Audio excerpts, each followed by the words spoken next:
Hi guys, welcome to Neel's Kitchen. Today we are going to see how to make snow white idli.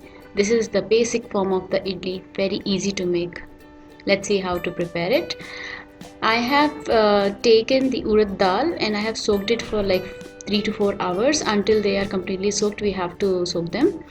Urad dal is also known as black lenthil or black gram. The one which I have taken is like coverless. These are peeled and you can find in both the ways. You can find them with the peel and without the peel. Without the peel will be easy for us. I'm going to grind it and make it into very fine paste. Meanwhile, I am taking the idli ravva. Remember that there are two types of ravas. We usually use Bombay ravva and idli ravva, and idli ravva is specifically used for making idli.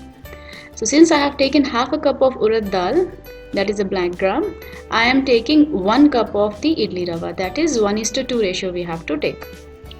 Now if you want to know what is the difference between Bombay rava and idli rava, it's very simple. Bombay rava is made up of wheat and idli rava is made up of rice. So in some parts of India, instead of using the rava, they make use of the rice directly. I have washed the rava. Now I am adding the batter, that is the black gram batter, into it. Make sure that the urad dal batter is very fine. Grind it as much as possible. Make sure that as much as possible air is incorporated into it. So we usually use grinders for it. You can use a normal mixie also if you are making it at home. But in India we have this proper dedicated grinding shops wherein we can take our dal and get it grinded properly. So it's completely your patience, how much ever you have. Just go ahead and keep grinding it in the mixer. Okay, I have mixed both very well.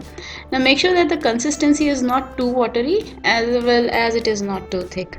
So it should be very appropriate. Okay, the batter is ready. Now I'm going to cover it and I'll just keep it, I'll let it rest for overnight. Okay, next day morning. Good morning. Okay, our batter has rested for the entire night. Don't refrigerate it, okay? Just keep it outside. All right. See how fluffy the batter is? Now this is the perfect consistency. If you feel that this is a bit thicker, okay, it looks a bit thicker, so I can add little bit of water, not much. Make sure that this is not as watery as a dosa batter. It should be a little bit thicker than that. I'm going to add the salt, appropriate amount of salt into it. Like if you want more, you can add more or less, up to you. Remember that we will never add the salt in the night itself because the batter will become sour. Don't do that. Just before making the idli, you have to add the salt. I'm adding little bit of water into it so that our salt will mix properly. And moreover, my batter looks little bit thick, so I just want to make it little bit thinner. Just mix it well. If you noticed, if the batter is fermented properly, the batter will become double of the quantity what we had in the night. That is a properly fermented batter texture. Okay, the batter is ready. That's it. It's very simple, made with just 2 ingredients: the urad dal, that is a black gram, and the the idli rava. That's all. Only 2 things. Okay, now I'm taking my microwave idli maker. When you buy a microwave in India, this is a default product which you are going to get. Just add 1 glass of water or maybe more than that, and I'll just put the mesh and see. Okay, this is the separator, this is the mesh. Just make sure that the water is just touching that mesh level. Up to that mesh we have to add the water. Okay, I need to add a little bit more amount of water. Let me add more.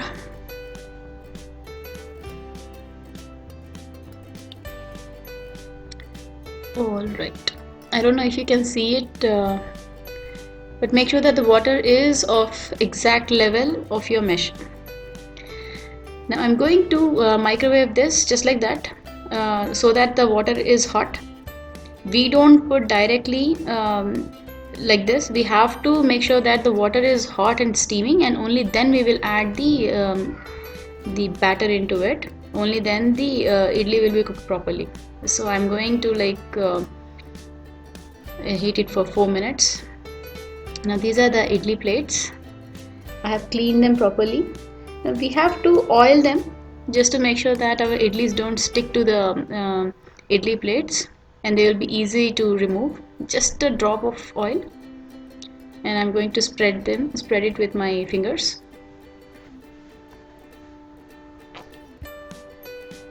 That's it. My plate one is done.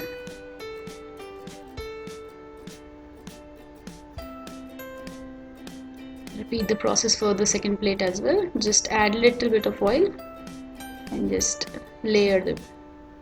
This is the same procedure how we layer our cake pans when we are making a cake. We layer it with butter and some flour. The same way we have to just add a little bit of oil. That's it. No need of any flour or anything. Just oil will help us in separating the idli. Few places in India we use damp cloth, which will add a separator from the idli and the idli stand. But I think this is a better way, because we don't have to again go and wash those clothes, so that is a very hectic. So this is the easiest way. Just take a little bit of oil them well, coat them well, and then you can put the batter. I'll get my okay, I got my idli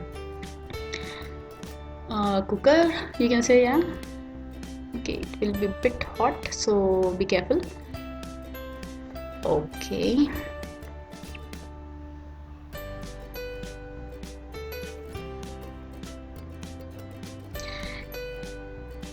let me add batter to the idli plates or idli tray, whatever way you want to call it. Make sure that you don't add too much of batter. Just fill it to the half level.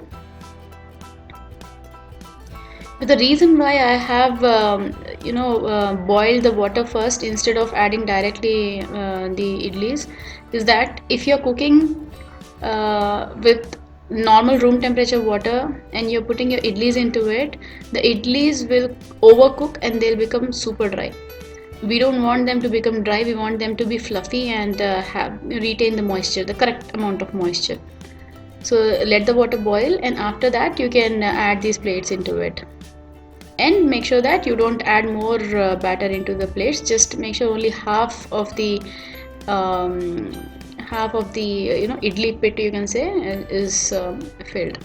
Because this is the top layer, I am going to add a little bit more compared to the bottom layer, because anyways they don't have any top part.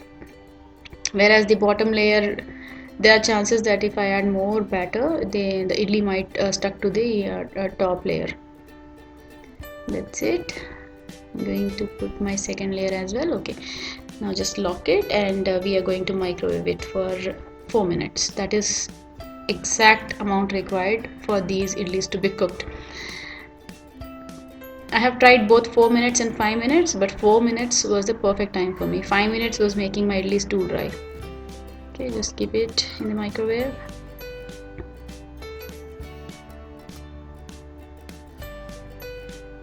Increasing the time to 4 minutes.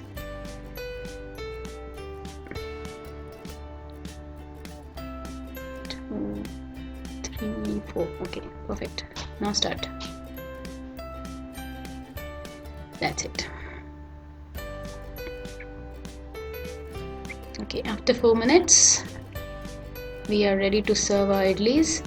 I have taken sambar here in the cup. I'll make a separate video for how to make a sambar, because I didn't want this video to become too lengthy or too boring, so I just separated both of them. So let it be aside. Okay, I got the dish, and now be very careful. The steam will just pop out of it. See?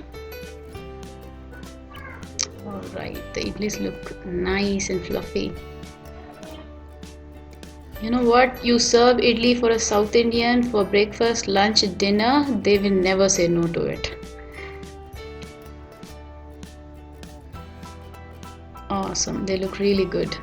You can have idli with groundnut chutney, coconut chutney, or sambar, or with a little bit of ghee and sugar, ghee and karapuri, or just chili powder. There are multiple ways how we have idli in India. So I'll try to show you how many ways we can have idli in my future videos maybe. But right now I'm just going to show you with sambar.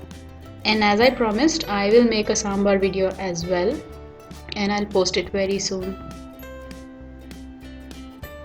Okay, let me take out the idlis.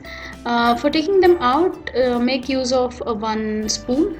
Very flat spoon will be good enough because we don't want the idlis to get damaged. We want the shape to be retained. Okay, be careful because idlis will be too hot. One, here we go.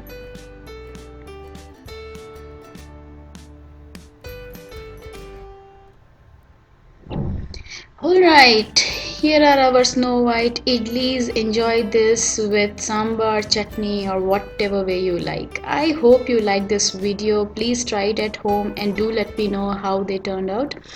And please like, share, comment, and please subscribe to my channel. I'll see you in my next video. Thank you. Bye bye.